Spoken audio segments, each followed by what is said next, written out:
The next topic in this section is slant asymptotes. And so we have horizontal asymptotes, we have vertical asymptotes. These are diagonal asymptotes.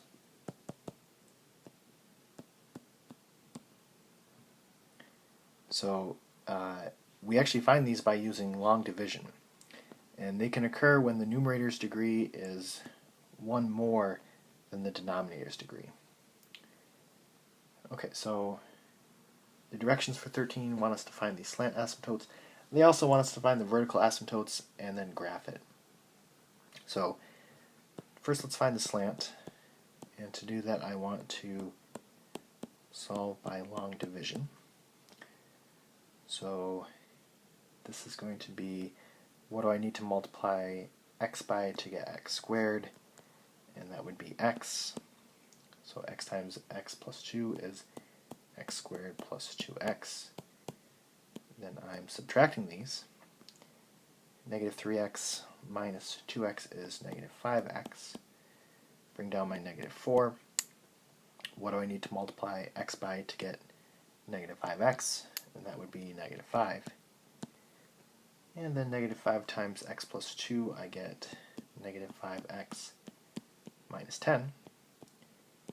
And I want to subtract these, and I get 6. Now, I actually don't care about the remainder for slant asymptotes, so I can ignore the remainder. I only care about the quotient here. So this means the equation y is equal to x minus 5 will be our asymptote. Okay, for the vertical asymptote, I want to set the denominator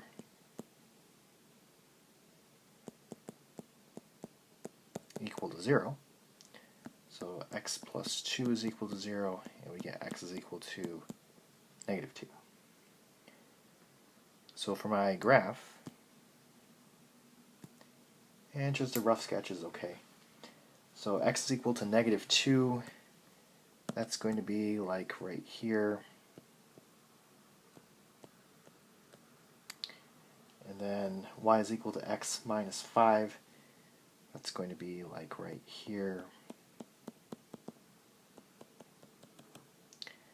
And then you can graph it on the calculator.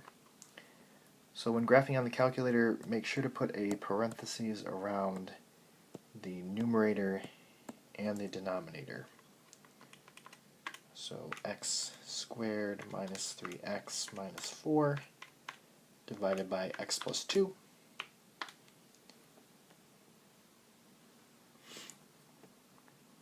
And the graph looks like this.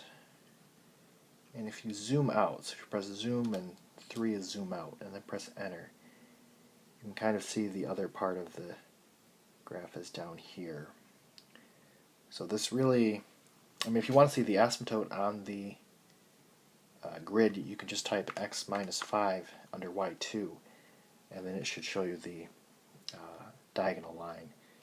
So these two boundary lines really define this function.